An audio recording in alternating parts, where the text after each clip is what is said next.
En el estado de Morelos nace el primer programa que analizará la política internacional, nacional y estatal.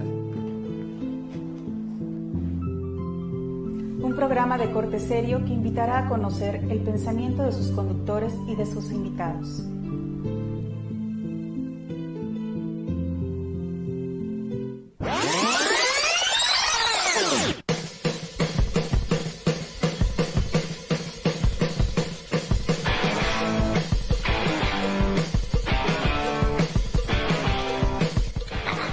¿Qué serio, bella dama?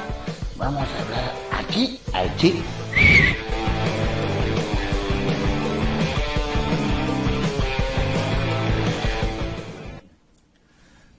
Mis queridos y distinguidos chairos, estamos a 10 días de que México cambie, de que México tenga la gasolina más barata del mundo, que México haya paz, haya tranquilidad, haya un cambio, una verdadera transformación.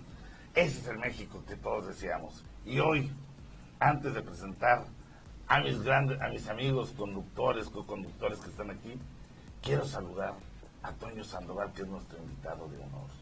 Toño, bienvenido. Muchas gracias. A esta, si tomas... No comentes. Si bueno, tomas, no comentes. Darle la bienvenida a esta bella dama. ¿Cómo está, Ron Julio? Pues bien, ¿y usted?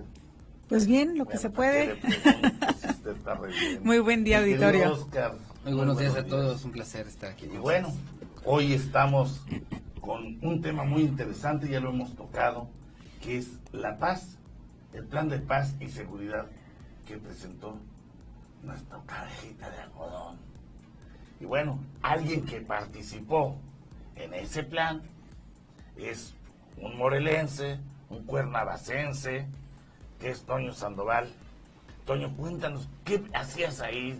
Te vi en la fotografía, te vi todo. ¿Qué es lo que hacía, qué es lo que hace Toño Sandoval en ese plan de paz y seguridad de mi cabecita de algodón?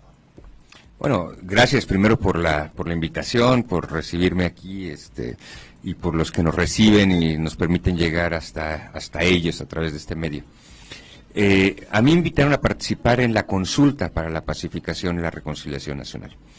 Esta consulta que comenzó el 7 de agosto y que la estuvimos preparando desde los primeros días de julio y que me invitaron a formar parte del equipo coordinador de la consulta. Me tocó ser el coordinador operativo de la misma.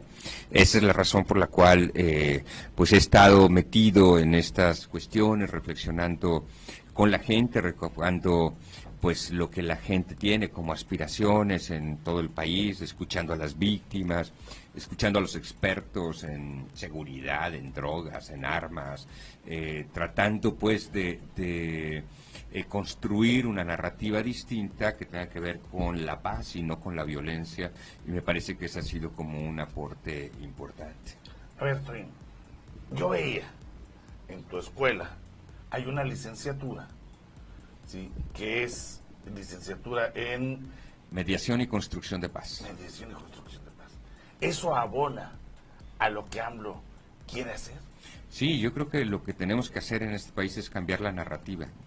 Y la narrativa ahora en el tema de la construcción de paz me parece que fue muy importante que a través de estos foros de consulta, que tuvieron muchas críticas y tuvo muchos señalamientos y todo, pero lo más importante es que el debate sobre la paz, sobre la construcción de la paz está ahora puesto en el centro, ya no está ajeno, ¿no? Antes se hablaba de seguridad, se hablaba de superación de la violencia, se hablaba de policías, ahora también tenemos un ingrediente nuevo que es el tema de la construcción de la paz. Y lo que nosotros hacemos en Don Bosco es precisamente tratar de formar profesionales, ¿no?, que puedan construir la paz, que puedan aportarles de una mirada distinta a un proceso de una convivencia nueva en este país. ¿Qué es lo que hace Toño en esos foros? Yo vi, y creo que no me dejarás mentir, bella dama, Oscar, que se ponían muy buenos esos temas a debate, tanto que llegaron hasta agarrarse de chingadazos. Por ahí en Acapulco. Bueno, sí, pero ese fue el foro de educación. En el foro de seguridad, en el foro de paz no hubo. No hubo un asunto así. Pero por ejemplo en Tijuana, yo veía que hablaba AMLO de la amnistía. Eso fue en Juárez. pues son en Juárez. Y, bueno, Sí, ahí andaban cerquita. digo, ahí había, a ver, hay posiciones encontradas en este país. El presidente electo estaba hablando de perdón, no olvido, pero sí de perdón. Y las víctimas dicen, no, antes que el perdón hay que buscar la justicia. Y me parece que hay una diferencia más bien semántica, porque efectivamente nadie quiere que las cosas pasen con impunidad. Sin embargo, lo que el presidente quiere plantear es, a ver, hagamos un ejercicio que nos permita mirar hacia adelante y no quedarnos anclados en el pasado. Y en ese sentido hay debates de mucha naturaleza, los foros fueron muy intensos, porque además decidimos que fueran foros plurales, es decir, no solamente que se escuchara una parte, sino que se escucharan las distintas partes de la sociedad. Y en los foros participaron empresarios, académicos, organizaciones de sociedad civil, defensores de derechos humanos, las víctimas que tenían un papel central, un lugar central. Entonces, amalgamar a todos estos, todas estas expresiones de la sociedad no era fácil. A veces pareciera que queremos hablar pues con los que son afines, pero dejamos de hablar con los que no son afines, y la construcción de la paz en este país requiere de la participación de todos y de la escucha de todos. De chairos, de fifis, de derechistas. A mí me pareció muy interesante el cambio, sí, de narrativa, pero también de política y de acción, ¿no? El hecho de que estemos volteando hacia la prevención, hacia la política preventiva, hacia los mecanismos de prevención, me parece muy interesante que no tengamos ya solamente enfocadas nuestras acciones y nuestro discurso hacia la política reactiva. Entonces, sí, en la educación, el empleo, en el discurso hacia la sociedad y de la sociedad misma, tiene que haber un cambio para que sea una política preventiva basada, yo creo, que en el desarrollo social. Pero que si no existe, no tenemos cómo transitar por ese camino, ¿no? Pero al final, querido Toño, ¿cuál fue el resultado de esa consulta ciudadana tan pluricultural, en donde se vio representado pues de todas las partes de la República y de todos los sectores? ¿Cuál fue el resultado y cuáles serían, en un orden de preferencias, como las 3 acciones eminentes o apremiantes que resolvieron que tienen que llevar a cabo para que tengamos un gobierno que sí funcione? Pues mira, yo te podría decir que resultados así de entrada hay muchos, ¿no? Primero, el cambio en la narrativa, que me parece que es importante. Segundo, el tratar de generar una cultura del diálogo y de la escucha. O sea, sí dialogamos con los que son afines, pero no dialogamos con los que son contrarios o con los que parece que piensan de manera distinta con nosotros. Esas dos cosas creo que son importantes. La tercera cosa es que, a ver, vamos a tener autoridades en seguridad que están sensibilizadas porque escucharon el dolor de las víctimas, pudieron palpar verdaderamente la descomposición que hay en este país. Y yo escuchaba, bueno, a algunos de estos actores, al que va a ser el próximo subsecretario de Gobernación, Alejandro Encinas, en un diálogo después del foro en Acapulco, fue un foro muy intenso, porque todos sabemos la situación de Guerrero. Él decía, Toño, este país está peor de como nos imaginábamos. Es decir, en materia de violencia, de corrupción, de penetración del crimen organizado, está peor de como ellos incluso tenían una radiografía. Y mira que han recorrido, bueno, por lo menos el presidente electo ha recorrido varias veces el país. Bueno, tocarlo así ya desde esta perspectiva, se dieron cuenta que el diagnóstico que tenían se quedaba corto con respecto a las situaciones. Esa es la primera cosa. Yo diría que una segunda cosa es que en el centro también está la atención a los problemas que son como caldo de cultivo para la violencia, es decir, son las causas que originan la violencia. En el mundo, los estudiosos de paz han podido demostrar que un país que es más desigual es propenso 4 veces más a ser violento que los países que tienen menos desigualdades económicas y sociales. Y México tenemos un país de una desigualdad enorme, ¿no? Eso, en el discurso del presidente electo tenemos que abordar estas causas y tenemos que entrarle a eso.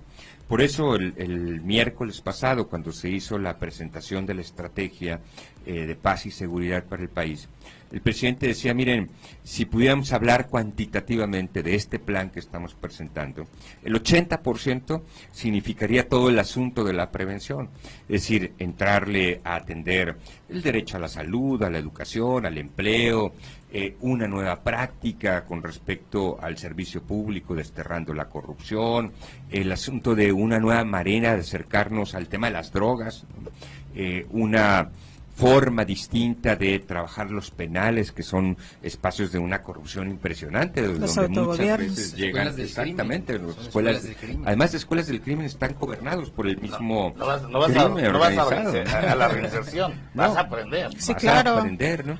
Entonces, Eso me falta. estas cosas que ahí se plantean, el tema de la reconstrucción del tejido social, con una apuesta importante para la construcción de la paz. Él decía, esto, si lo pudiéramos señalar cuantitativamente, sería el 80% del plan. El otro 20% tiene que ver con la fuerza del Estado, y eso es lo que quizá ha generado una mayor discusión, que tiene que ver con, pues sobre todo, la Guardia Nacional Guardia y la Nacional. integración de la Guardia Nacional. Ya serían aspectos más técnicos, ¿no? Que son Se le aspectos apuesta a más erradicar específicos. la corrupción, a Pero bueno. garantizar el empleo, la educación. Ahí Eso también- es el 80% de la efectividad. Todo eso es el 80%. Pero En bueno, 3 años. Sí, la construcción Pues yo de creo paz, que es un ¿no? proceso que va a ser un proceso Pero de la largo parte- aliento. Habría que pensar que es un proceso de largo aliento, pero que hay que poner, en algún momento hay que poner las bases para ir superando las condiciones que favorecen el surgimiento de la violencia. Les voy a poner un caso. Fuimos a Morelia, ¿no? Los foros eran regionales, es decir, estábamos en Morelia, convocábamos a gente de todo Michoacán, no solamente a gente de Morelia. Que llega Mireles. Y llegó Mireles, ¿verdad? Llegó también Hipólito Mora, ¿verdad? Llegaron otras autodefensas que son menos conocidas, pero bueno, ahí estuvieron. Pero estuvieron las autodefensas y estuvieron las víctimas. Las víctimas no querían que estuvieran las autodefensas. Y los autodefensas tienen que ser escuchados también en el asunto de la construcción de paz en Michoacán, porque si no, no vamos a avanzar nunca. Bueno. En este proceso, nosotros sacábamos al principio como un diagnóstico que cada uno de los participantes en los foros respondía. Y hablábamos o preguntábamos en algunos de los casos sobre cuáles eran las violencias más sentidas en la comunidad. Y bueno, pues uno se puede imaginar que en Michoacán, por la violencia que despuntaba más de todas, es la que tiene que ver con el crimen organizado. Y en efecto, es una de las violencias más altas. Pero a la par de esta violencia, la del crimen organizado, la gente señalaba, ¿qué creen? La violencia intrafamiliar. Es decir, una de las violencias más sentidas es la violencia intrafamiliar. Entonces, tiene que ver, decir, bueno, si la violencia del crimen organizado, habrá mecanismos del Estado para poder enfrentarla. ¿Y cómo vamos a enfrentar la violencia intrafamiliar? Pues tendrán que ser otras estrategias que nos permitan llegar de una manera distinta a través de la educación, de la cultura, a través de estos espacios generadores de cultura, de la toma de conciencia de que lo que se está gestando en un ámbito tan pequeñito, en el núcleo de la sociedad, que sería la familia, después se va reproduciendo o en la escuela, o en el noviazgo, o en la sociedad, y que va haciendo que esta bola de violencia, o esta ola de violencia vaya creciendo, como si fuera una bola de nieve. Sí, que está perfectamente Oye, cuantificado Toño, y valorada pero a ver. la relación de la violencia intrafamiliar con la delincuencia, ¿no? ok, pero ya estamos hablando de ese 80%. Y vamos con el otro 20%. Ajá. Decía Olga Cordero que la policía militar y la policía naval no son militares ni son marinos. Entonces así como que le cantinflió mucho, porque dice que tienen otro chip y que no sé qué. Realmente, Toño, ¿por qué se decide la inclusión del ejército y de la policía naval en la estrategia del combate a la delincuencia? Mira, yo creo que un tema sentido, cuando íbamos a los foros y escuchábamos a la gente, preguntábamos sobre el papel del ejército. Y hay una división profunda en el país, no hay consenso. En varias de las cosas sobre las que se preguntó no hay consensos en el país, estamos prácticamente divididos a la mitad. Y sí, por supuesto, había quien quería que el ejército regresara inmediatamente a los cuarteles, pero había otros, ¿verdad?, otras expresiones en estas regiones diversas del país que decían, no nos dejen sin el ejército, que es el único apoyo que tenemos. Esa es la primera cosa. La segunda cosa es que, sí, efectivamente, el presidente lo dijo en su discurso el día de la presentación del Plan de Paz y Seguridad. Dijo, miren, la política en muchas ocasiones se convierte en optar entre inconvenientes. Es decir, no vas a optar entre lo mejor, ¿verdad? Sino lo menos peor. En la Iglesia Católica, ustedes saben mi trayectoria dentro de ella durante muchos años, había un principio en la moral católica que decía, pues el principio del doble efecto, ¿no? Y ese principio, ¿verdad?, tiene que ver con el mal menor, o sea, cómo puedes optar. A veces no puedes optar entre un mal y un bien, sino tienes que optar entre un mal y otro mal. A ver, ¿cuál es el menor de los males? No, bueno. la creación de la Guardia Nacional, ahí fue explicado por el doctor Durazo, próximo secretario de Seguridad, y por el mismo presidente, tiene que ver con experiencias también que tienen otros países. Digo, yo recuerdo, por ejemplo, Italia, donde yo estuve un tiempo, ¿no? Pues están los carabinieri, ¿no? Que son una fuerza de seguridad formada por el ejército, presente prácticamente en todo el territorio italiano, ¿no? España, Francia, en fin. Hay experiencias incluso en América Latina donde se habla de este tipo, pues, de policías. Ahora, lo que yo escuché ahí, y yo no soy experto en los temas de seguridad, trato de aportar en los temas de paz, pero en los temas de seguridad no soy experto, pero sí lo que escuché fue, a ver, ¿qué tenemos hoy en día para cuidar al país, pues, en medio de una crisis de inseguridad y de violencia tremenda que tenemos, ¿no? Entonces, lo que está por un lado es la Policía Federal, que, si bien es cierto, ha tenido un camino largo para conformarse, pues el camino no siempre ha sido lineal y ha sido como un camino medio tortuoso. Y no acaba de consolidarse, tiene pues una fuerza de alrededor de 50.000 o de 40.000 efectivos que están en activo. Y entonces dijeron, bueno, ok, a esta fuerza, que es la fuerza de la Policía Federal, agreguemos estas otras dos expresiones que tienen que ver con la Policía Militar y con la Policía Naval. Perdón, Toño, exactamente. ¿Qué estado de fuerza tiene la naval y tiene la militar? Pues, entonces, si juntaras estas tres corporaciones, la Policía Naval, la Policía Militar y la Policía Federal, estás hablando de 100.000 efectivos aproximadamente. Sí, porque solo tienen 40.000 federales. Exactamente, entonces cuando tú sumas estas tres fuerzas tendrías alrededor de 100.000 efectivos. Y el presidente dijo, desde el 1 de diciembre nos vamos a dar la tarea de reclutar 50.000 nuevos jóvenes que van a ser formados, esta es la comprensión que yo tengo, van a ser formados por la milicia, por supuesto, en aquellas cosas que la milicia le salen bien, y por eso es que tenemos un aprecio muy grande por las Fuerzas Armadas en el país, y no es gratuito que una de las instituciones más confiables pues sean precisamente las Fuerzas Armadas, el Ejército. Entonces, formarlos en la disciplina, en el mando, en tratar de una formación ética también, donde trates de volverte con aquello que pueda ser posible, por llamarlo de alguna forma, impermeable al tema de la corrupción. Y por otro lado, ¿verdad?, tratar de hacer un solo solo grupo de fuerza, que en este caso sería esta Guardia Nacional que ha sido planteada. Oye, Toño, pero a ver, ahí me surgen dudas. No eres experto en ese tema, igual ahí nos podrás ayudar, entre un experto en ese tema, pero un policía militar, un policía naval, no gana lo mismo que un policía federal.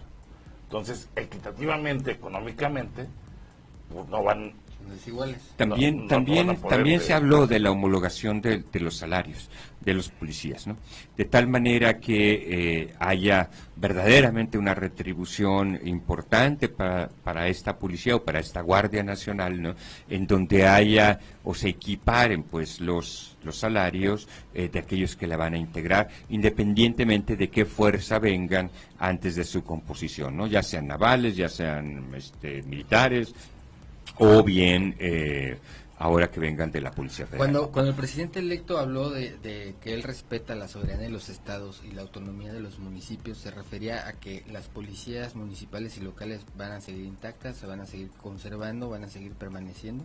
Mira, yo creo que ese es todavía otro tema de discusión.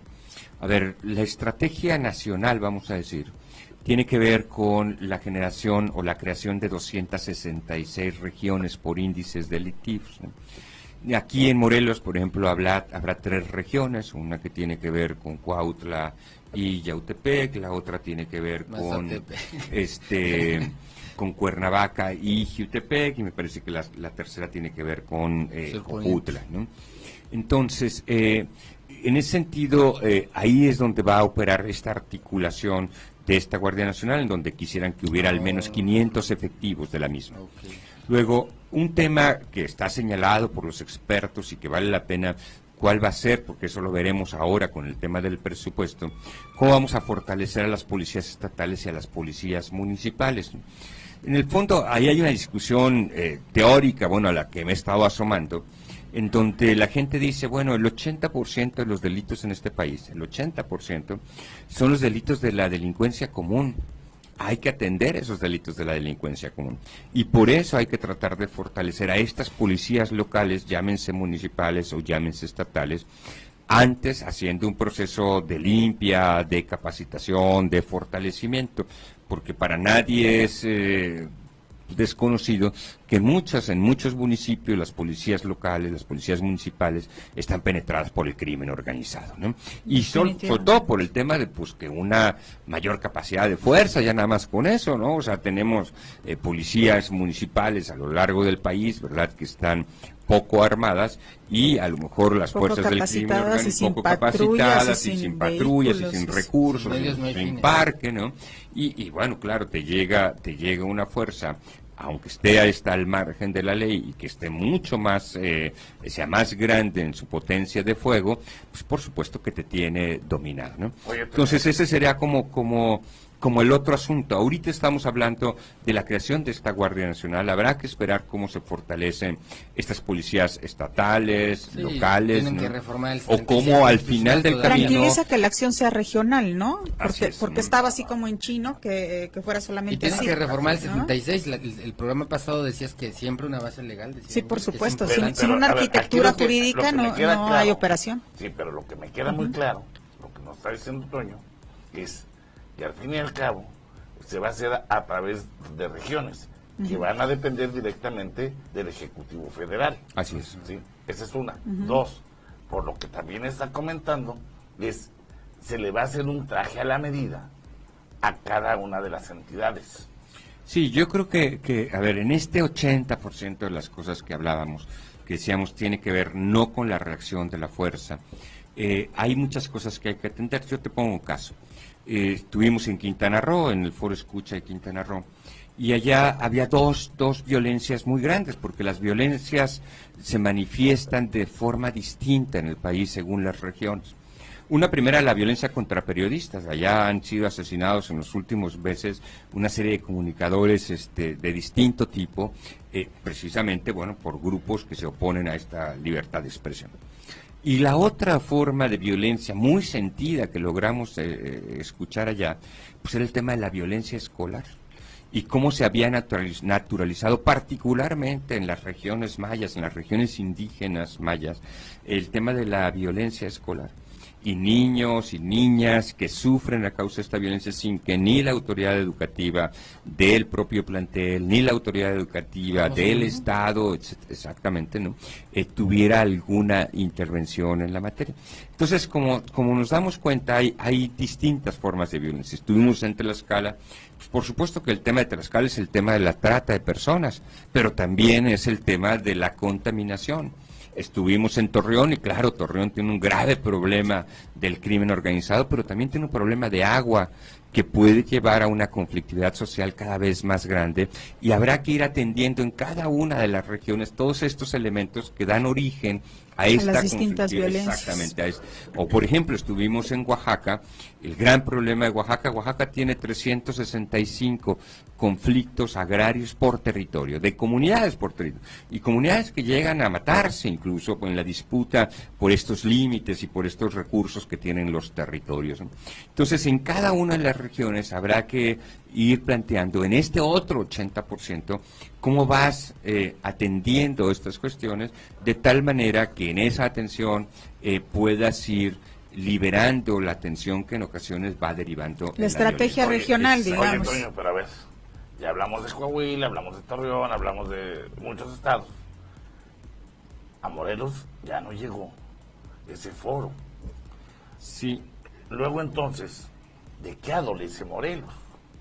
Hoy, a 50 días de que toma posesión el gobernador Cuauhtémoc Blanco, tenemos más de 100 asesinatos. Ayer, nada menos, ahí por donde, en Ávila Camacho, por el túnel, en una taquería, llegan dos tipos y a mansalva, ¿sí?, empiezan a rafaguear a una persona comiendo ahí. qué es lo que está pasando y cómo vamos a prevenir toda esa situación en el estado de Morelos. Que yo creo que Morelos, también tú que vives aquí, debe de interesarte y también le debe de interesar a nuestro cabecita de algodón. Sí, claro, a ver, lo primero que tengo que decir es que los últimos 3 meses y medio estuve poco ajeno de la dinámica de Morelos, pues, precisamente por esta encomienda para ayudar en la consulta por la pacificación y la reconciliación. Y ahora me estoy reincorporando a Morelos y escucho pues de esto por las noticias, por los medios que dan cuenta, cosa que me parece muy triste, porque no quisiéramos volver a etapas que vivimos no hace mucho tiempo, ¿no? Allá por el 2009, 2010, que vivimos una situación muy triste pues, ¿no? de violencia en nuestro estado. Yo espero que en estos próximos días y en la coordinación que va a tener que haber entre las policías estatales y la Policía Federal, pues haya verdaderamente avances en el tratar de devolverle a este Estado la paz y la tranquilidad. Y una cosa que sí, por supuesto, tenemos el asunto de las ejecuciones, que es lamentable, una sola sería lamentable pues en el Estado. Pero la otra cosa que ahora que estoy regresando y que escucho que vive la gente, pues es esta inseguridad de la delincuencia común, que te subes a un taxi, te asaltan, sales de un negocio y te están esperando, buscas o llega gente y le piden el derecho de piso, ¿verdad? Esas cosas que son las que lastiman profundamente la convivencia, y habrá que esperar, yo creo que es un gobierno muy joven todavía para que se manifieste la estrategia de seguridad que ellos quieran implementar para el Estado. Quiero entender, mi querido Toño, que si a mi cabejita de algodón le matan 100,000 pelados en diciembre, vamos a ver que es un gobierno joven. O sea, no. yo creo que cuando tú eres ya precisamente para eso hay un inter de cuando fuiste electo a cuando tomes posición, para generar tus estrategias y para generar tus planes de acción. Ya tienes a tu cargo la seguridad. Claro, entonces, yo hoy veo preocupado a López Obrador en la cuestión de seguridad nacional. Sin embargo, le hacía una declaración este señor español, José Manuel Sáenz, que cuando tomara posición Cuauhtémoc Blanco, iba a estar la Policía Federal y el Ejército haciendo rondines. Hoy por hoy no veo nada. O hay una mala comunicación con el próximo secretario de Seguridad, que ya está tomando las riendas y que ya está trabajando, o de plano ya han hecho caso omiso en ese tema. Entonces, ahí sí me gustaría, Toño, que tú eres parte de ese plan de paz y seguridad en el país, que tú fueras el portador y les dijeras, oigan, volteen a ver a Morelos, porque hay un sinfín de ejecuciones, hay un sinfín de gente como este cuate de Lomas de Cortés, que tenía su pollería, llegan a pedirle piso, no, y palo. Entonces creo que hoy por hoy, ¿sí?, debemos también de ser parte responsable y también voltear a ver a nuestros. Porque esos también son inhibidores del desarrollo. O sea, la gente que puede no quiere invertir, no quiere invertir en Morelos, no quiere crear empresas en Morelos, no quiere crear fuentes de trabajo en Morelos, porque le van a durar 3 días y a los 3 días a lo mejor le piden piso y si dice que no lo van a matar. Entonces la gente, el problema es eso, cuando estamos ya viviendo en un estado jovesiano, en donde lo que queremos es cuidar la vida. Ya llega el momento en que no nos interesa cuidar los bienes, ni la economía, ni la educación. Ya lo que queremos es preservar la vida. Entonces eso es lo más peligroso, cuando una sociedad ya solamente se preocupa por preservar su vida.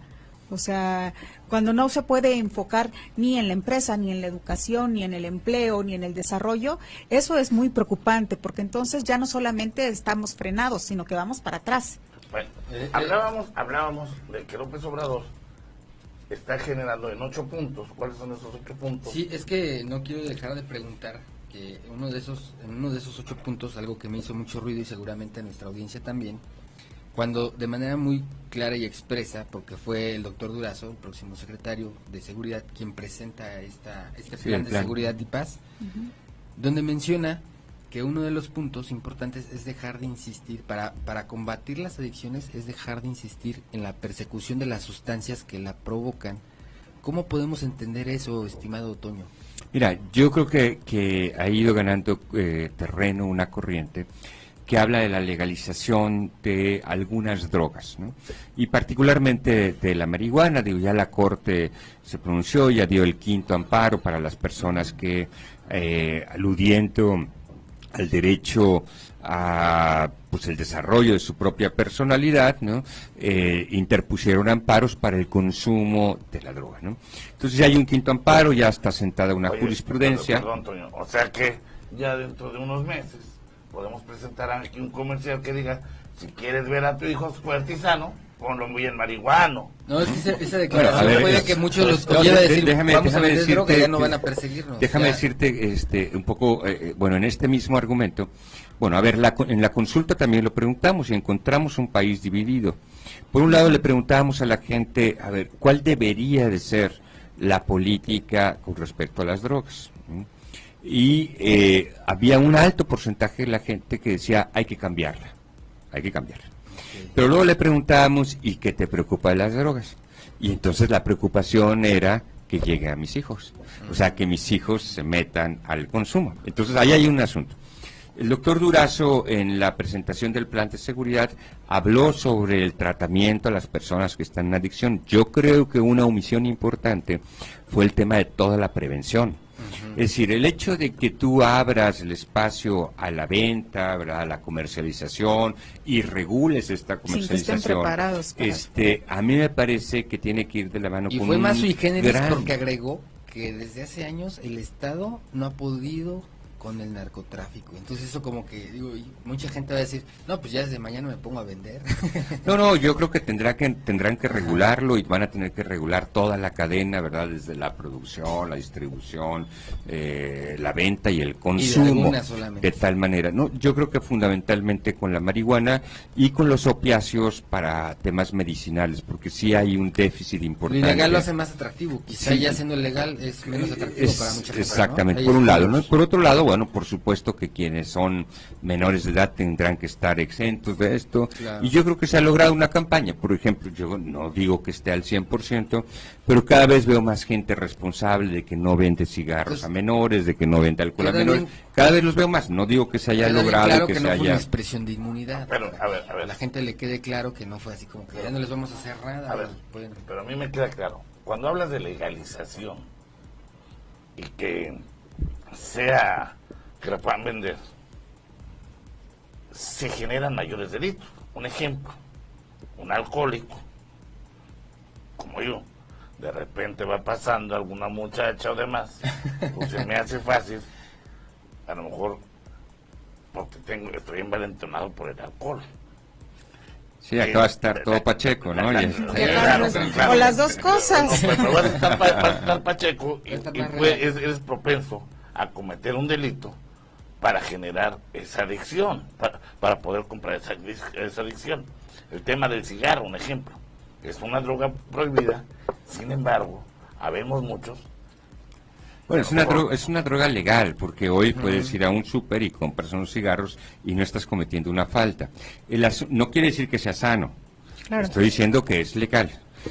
A mí me parece que habrá que poner un énfasis muy grande en dos temas. Uno, en la prevención, para que efectivamente quienes apenas están en el proceso de desarrollo de su personalidad, niños, adolescentes, puedan estar al margen de acceder a estas drogas. Ese sería un primer tema. Y esto tiene que ver con un trabajo educativo, cultural, de las familias, etcétera, donde decimos, a ver, cómo generamos mecanismos de protección, ¿no? La droga ha existido desde siempre. Yo cuando crecí en esta ciudad, pues siempre estaba la droga, pero era como un tema marginal, vamos a decir. decirlo, ¿no? Hoy hay otras condiciones. No era como para presumirse. Claro, ¿no? Y hay otras Se condiciones andan en las cuales escondiendo. crecen nuestros adolescentes, que no son ellos culpables, sino son condiciones que el contexto les está poniendo.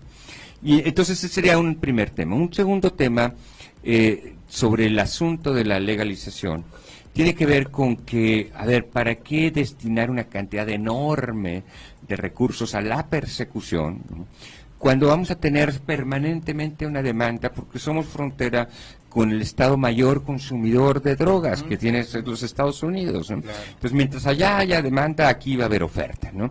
Entonces, decir, bueno, pues que los señores hagan algo para bajar su demanda, porque si no, aquí la oferta nunca va a bajar. Esa es una primera cosa. Y si no lo hacen, entonces nosotros tenemos que tomar las decisiones, a ver, como país soberano que somos, de tal manera de ver cuáles serían las implicaciones mayores o menores sobre este tema. Mucho de lo que ha sido la gran confrontación en los últimos años tiene que ver con la persecución a los cárteles de la droga, que entiendo que ahora ya diversificaron muchos de ellos sus acciones, o los grupos criminales diversificaron sus acciones, pero si tú dejas de hacer esta persecución y dedicas más recursos a la prevención y a otra forma de enfocar el asunto, entonces creo que puede haber resultados que vale la pena esperar, pero que no tendremos que pensar que tiene que ser una acción solo del gobierno. Claro. Tendrá que ser una acción de las familias, de las escuelas, de los medios de comunicación, de hacer que la droga no sea atractiva, Por supuesto. no sea atractiva a la gente. Miren, yo les pongo un caso de cómo sí se puede. Cuando uno visita los Estados Unidos, uno se da cuenta que cada vez hay una cultura antitabaco más grande. Entonces, aunque esté uno en la calle y uno prende un cigarro y pasa alguien por ahí, la gente empieza a hacer gestos y todo lo que quiera, ¿no? Y hay prácticamente todos los lugares Públicos donde se reúne gente están prohibidos para fumar, ¿no? Entonces hay una forma en donde lograron darle vuelta para que una cultura se volviera antitabaquista, por decirlo de alguna manera. Y aumentaron los impuestos, pues así tal, que ahora una cajetilla en los Estados Unidos te puede costar 130 pesos, ¿no? Cuando aquí en México son cuesta carísimos allá. el 40% de eso. Bueno, el asunto es, habrá que buscar mecanismos para desincentivar el uso de las drogas, particularmente por adolescentes y jóvenes, ¿no? Y segundo, pues que no nos convirtamos en una sociedad enferma. Es cierto, en este país, decían algunos estudiosos, solamente el 1% consume drogas. Bueno, está bien, el 1% es 1 millón de personas, ¿no? Pero ¿qué porcentaje consume alcohol? Entonces eso Bueno, es como y que una esas puerta. son las otras drogas, y va- claro, y ¿no? van- Entonces, Déjame tú tranquilo. Una abre la puerta a la otra, Pero déjame finalmente. tú tranquilo. Si no hay una Ya, ya lo educación. presento. Porque también sí, bueno, los menores de edad, pero también hay mayores de edad que no tienen trabajo, que no estudian, que no hacen nada, pero siempre tienen dinero, por ejemplo, para comprar una botella. O siempre tienen quien les invite una botella. Sí, es bien ¿no? socorrido. Entonces sí es muy importante cambiar la cultura, pero cambiar la cultura de raíz, desde como dice, desde las familias, ¿no? Lo cierto es que don Julio y Angie, como bien dice Toño, es una forma nueva de combatir las adicciones y vale mucho la pena de dar el voto de A mí confianza. me parece muy importante la prevención, Sí, ¿no? por La supuesto. educación, Sí, habría que que esté basada decir, en la educación. grandes Sí, porque recursos tampoco, al tema de la tampoco te prevención. obligan a consumir la droga. No, por supuesto que no. O como los comerciales que había, no, es que si no le entras eres gallina. Pero gente, cuando pues tienes, ya ni pero cuando siquiera, tienes ¿no? una cultura, un fundamento endeble, pues lo mismo Yo las lo único drogas que que les el quiero alcohol, que lo decir, que sea. que ya tenemos 2 minutos para despedirnos, ya nos está corriendo la producción. Y Toño, Ya nos vamos. por último, ¿qué es lo que tú esperas del próximo gobierno de López Obrador en materia de paz y seguridad? Mira, yo creo, y esa sería la invitación, pues apostarle que le vaya mal a un gobierno es apostarle que nos vaya mal a todos, pues, ¿no? En alguna forma. Entonces a mí me parece que hay que dar un voto de confianza, como lo acaba de decir Oscar, tratando de decir, en esto sumamos, en esto apoyamos, y en esto también criticamos, en donde haya necesidad de criticar, hay que criticar. Pero la apuesta por el fracaso es una apuesta verdaderamente riesgosa para todo el país, ¿no? Absurdo. Entonces tendremos que sumar en algunas cosas, tendremos que insistir en otras, tendremos que llamar la atención, alzar la voz cuando algo no esté funcionando, porque vamos, o sea, las cosas no están escritas sobre piedra, las cosas se pueden verdaderamente transformar. Y yo creo que por ahí tendremos que ir avanzando, pero será una tarea no solo del gobierno, tiene que ser también una tarea de la sociedad. Angie, ¿algo más? No, yo también estoy completamente de acuerdo que si como sociedad no aprendemos también a participar y a participar en forma de verdad convencida y en forma de verdad responsable, no puede avanzar. El gobierno no es solo, o sea, nosotros somos parte del Estado. O sea, no hay un Estado que sea solo el gobierno, no hay un Estado que sea solo la sociedad. Tenemos que participar, pero además de manera muy responsable e informada. Yo lo que me late mucho es de que en efecto no se necesita de armas ni de balazos para mantener la seguridad, y creo mucho en que ataquen las causas de raíz, como lo que detectaron allá de la violencia intrafamiliar, que es la base de la sociedad, y por supuesto que se ve reflejado, ¿no?, en los incidentes delictivos, creación de cárteles, etcétera. Yo sí le apuesto y creo mucho en que si atacan las causas de origen de todos los problemas que apremian a México, vamos a tener un gobierno efectivo y que dé soluciones. Bueno, pues esto fue Si Tomas, No comentes. Nos vemos, mis querida Chairiza, el próximo jueves. Vamos a estar hablando de la toma de posición de Cajeta de Algodón, que por cierto, ya dijo que todos los medios, también digitales, podremos participar en esa toma de posición.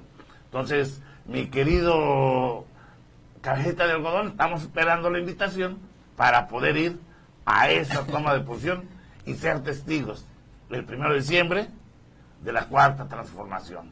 Ya me compré un carro 8 cilindros, porque ya no voy a tener necesidad de andarme robando la gasolina ya con los guachicoleros.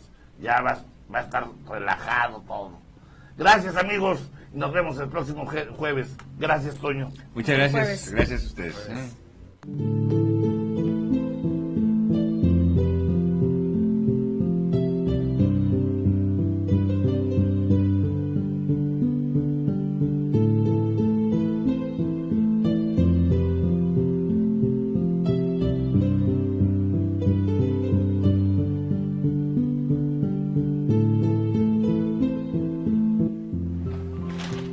En el estado de Morelos nace el primer programa que analizará la política internacional, nacional y estatal. Un programa de corte serio que invitará a conocer el pensamiento de sus conductores y de sus invitados.